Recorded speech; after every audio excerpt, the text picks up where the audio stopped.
ମୁଁ ଆପଣଙ୍କୁ ଗୋଟେ କଥା ପଚାରୁଛି, ଯେଉଁମାନେ आप ଦଳ ଛାଡ଼ିକି ଗଲେ ସେମାନେ କେଉଁ ଭଦ୍ରଲୋକ କି ଯିଏ ତାଙ୍କୁ ଗ୍ରହଣ କଲା ସିଏ କେଉଁ ଭଦ୍ରଲୋକ?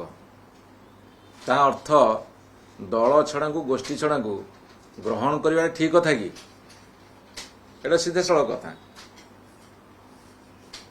ଆମେ आप ଦଳ ଭାଙ୍ଗିଲା, ଠିକ୍ ଅଛି। आप ଦଳ ଭାଙ୍ଗିଲା, ସାଙ୍ଗେ ସାଙ୍ଗେ ତାଙ୍କ ସାଥିରେ ମିଶିଲା। ତା ଅର୍ଥ କ'ଣ? ନା ଇଏ ଭଦ୍ରଲୋକ ନା ସିଏ ଭଦ୍ରଲୋକ। ଯେ ଯାଇଛନ୍ତି ସେ ପୁଣି ତାଙ୍କୁ ନେଇକି ଗଲେ, ପୁଣି ତାଙ୍କୁ ଇସ୍ତଫା ଦିଆ କରେଇଲେ, ତାଙ୍କୁ ପୁଣି ନିର୍ବାଚିତ କରିକି ପଠେଇଲେ, ପୁଣି ତାଙ୍କ ଭିତରୁ ଜଣକୁ ଟିକେଟ୍ ଦେଲେ, ମେସେଜ ଦେଉଛନ୍ତି ତମେ ଆସ। ଆପଣଙ୍କୁ ମୁଁ ଗୋଟେ କଥା ପଚାରୁଛି, ଦଳକୁ ହୁଏତ କ୍ଷମତା ବଳରେ ଅର୍ଥ ବଳରେ ଭଙ୍ଗା ଯାଇପାରେ। ଯେଉଁମାନଙ୍କର ମନୋବଳ କମ୍ ଥିବ ସେମାନେ ସେଇ ଟ୍ରାପ୍ରେ ପଡ଼ିବେ।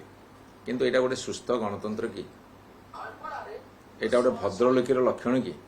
ଯଦି ଏମାନେ ଅଶାନ୍ତି ହେଲେ ତାଙ୍କ ଦଳ ଉପରେ ଛାଡ଼ିଲେ, ତମେ ତ ସାଙ୍ଗେ ସାଙ୍ଗେ ଗ୍ରହଣ କଲ, ତା ଅର୍ଥ କ'ଣ?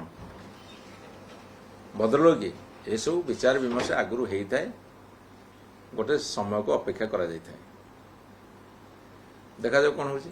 ଯଦି ଆପଣଙ୍କର ସାଂସଦ ଏମ୍ଏଲ୍ଏ ମାନଙ୍କୁ ନେଇଗଲେ ଗୋଟେ ଦଳ ମଜବୁତ ହେଇଯିବ, ତାହେଲେ ଆପଣ ଦେଖିବେ ଏକଦା କଂଗ୍ରେସ ଦଳ ଏମିତି କରୁଥିଲା, ମଜବୁତ ହେଇକି ରହିଲା କି? ଯିଏ ଭାବୁଛନ୍ତି, ଆପଣ ହଙ୍ଗେରୀରେ ନିର୍ବାଚନ ହେଲା, ହଙ୍ଗେରୀର ଯାହା ଘଟଣା ଘଟୁଥିଲା ଏକ୍ଜାକ୍ଟ ସେଇ କଥା ଭାରତବର୍ଷରେ ଘଟୁଛି। ଓଡ଼ିଶାରେ ଗୋଟେ ବିଚିତ୍ର ପରିସ୍ଥିତି ସୃଷ୍ଟି ହେଇଛି। ଜନସାଧାରଣ ଅତ୍ୟନ୍ତ କ୍ଷୁବ୍ଧ ଭାରତୀୟ ଜନତା ପାର୍ଟି ଉପରେ। ସେତିକିବେଳେ କେଉଁଠି କାହାର ଟିକେ ଅସୁବିଧା ହେଇଥିବ, ଲୋଭର ବଶବର୍ତ୍ତୀ ହୋଇକି, ଚାପର ବଶବର୍ତ୍ତୀ ହୋଇକି ସେ କାଁ ଭାଁ କିଏ ଦଳ ଛାଡ଼ୁଛନ୍ତି। କିନ୍ତୁ ବର୍ତ୍ତମାନ ଭାରତବର୍ଷର ଅବସ୍ଥା କ'ଣ? ଓଡ଼ିଶାର ଅବସ୍ଥା କ'ଣ? ଭାରତୀୟ ଜନତା ପାର୍ଟି ଉପରେ ପ୍ରବଳ ଜନ ଅସନ୍ତୋଷ। ଅସନ୍ତୋଷର କେତେବେଳେ ଯେ ବହ୍ନି ଜଳିବ ଆଉ ସେ ବହ୍ନିରେ କିଏ ଜଳି ପୋଡ଼ିକି ମରିବ ସେଟା ଭବିଷ୍ୟତ କହିବ। ସୁସ୍ଥ ଗଣତନ୍ତ୍ରରେ ଏଇଟା ଭଦ୍ରଲୋକୀ ନୁହେଁ।